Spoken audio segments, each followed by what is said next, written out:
Episode 2, Understanding Your Event. What's really important is to remember that just because you know what your event is supposed to be does not make your event what it will be. There are a number of factors you, as the event coordinator, should consider when planning a new event or working on a reoccurring event. And the first of these is to understand what your event is to be for you and for those that come to it. What is your event? What is the key thing and why are you having it? What I mean by that is when you're having a Comic-Con or a Ren Fair or a Viking festival, it's not the same thing as having a truck pool. It's a whole different ball game. And you have to realize that in your event, you're going to have these different positions and different areas that are going to get involved. As a matter of fact, the more dangerous your event is, the more you should consider some other avenues, which a lot of people don't consider. Things like first aid and how to get a first responder in and how to get them out again in the middle of a crowd of 10,000 people. When you look about on television at a football game and you see a stadium full of 20,000 people, you don't realize there's 2,000 security personnel. That's right. There's a lot of people, 1 for 100 usually, just to make sure everything's safe. And then there's usually a number of first responders. At minimum of a football game, there's usually about 50 EMTs in the crowd, and you never really think about it. Each team might have a doctor, but did you ever consider the fact that the stadium might have a doctor, or an ambulance of its own, or maybe 4 ambulances, 1 on each side, and that they've considered a driveway that goes straight from the street all the way to their facility, or perhaps even out in the parking lot, a helicopter landing space for more serious trauma. These are things that get considered. And when you have a space like at a Comic-Con inside of a building, maybe the vendors have their own queues, and that's great. But if you're outdoor at a Viking festival out in the middle of a park, like Gibson Ranch in California, you're going to have to square off an area for those vendors. And those vendors are going to have to be able to drive their trailers in, plug their power in, plug their generators in, and if they're there for a number of days, they're going to want to be able to get in and out to their trailers, and you have to consider these functions.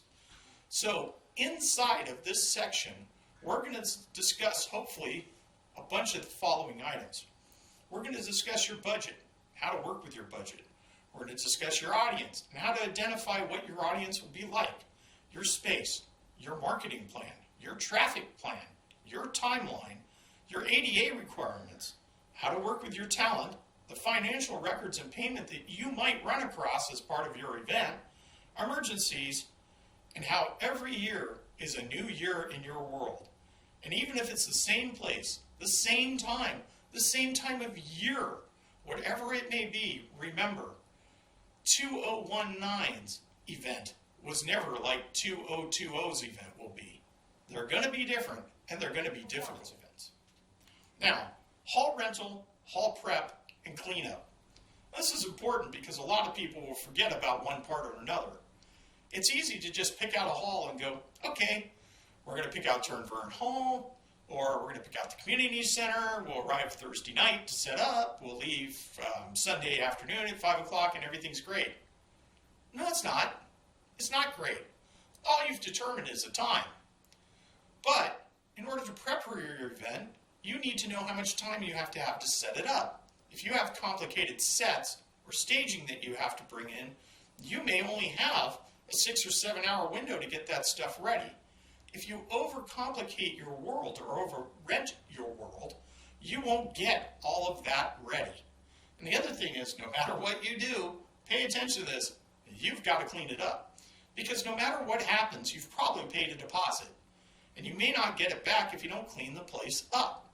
So you have to allow yourself time when your event is over to remove all of your equipment, all of your food, all of your vendors, all of your volunteers, and then be able to walk about the place and make sure you didn't leave anything or anyone behind. Because one thing I can tell you, and it does happen, is I've closed down theaters at 1 or 2 in the morning and found bodies in the restroom, passed out, drunk. Whatever the case may be, they were there and I had to get rid of them.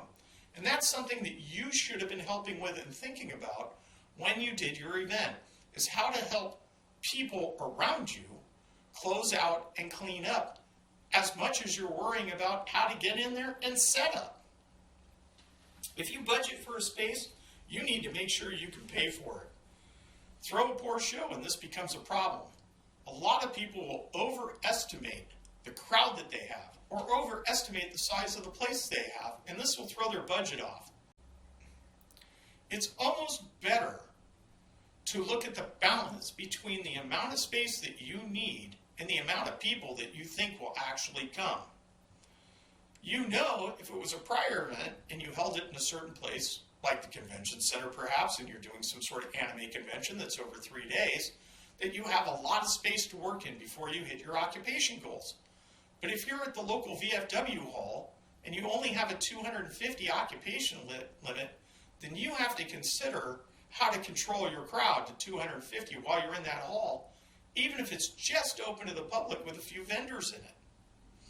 If you budget for a space, you need to make sure you can pay for it. Throw a poor show and this becomes a problem.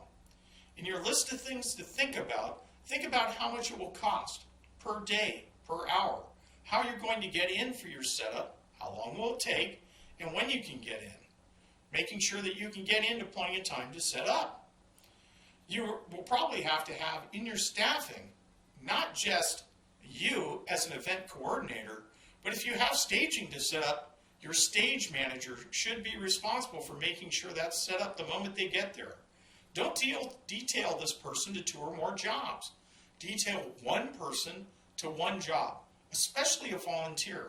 High school kids and college kids will be more than willing to help you out just for the experience, just to get their name on the paperwork to say, I was there and I did the job.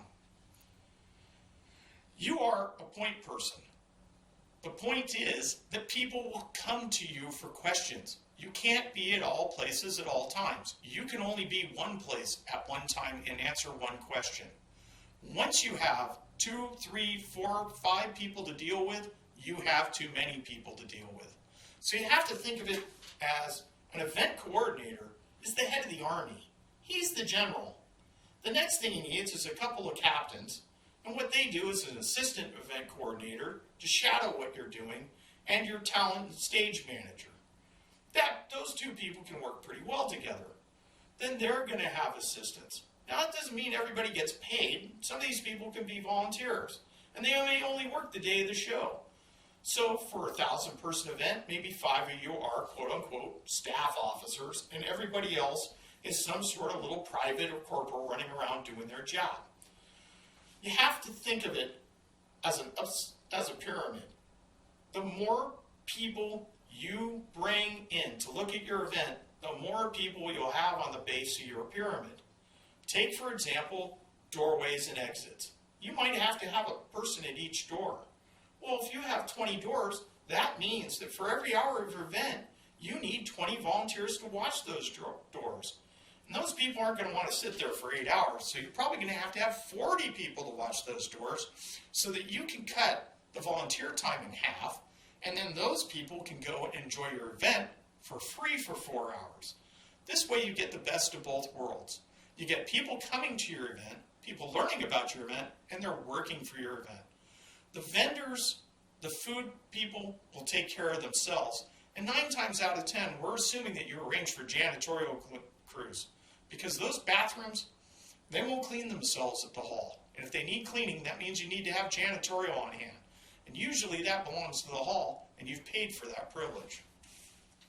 Thank you for watching these videos. I'm hoping you managed to learn something from them, something valuable, something that you can take and use in your future endeavors. It has been my pleasure to present these videos to you.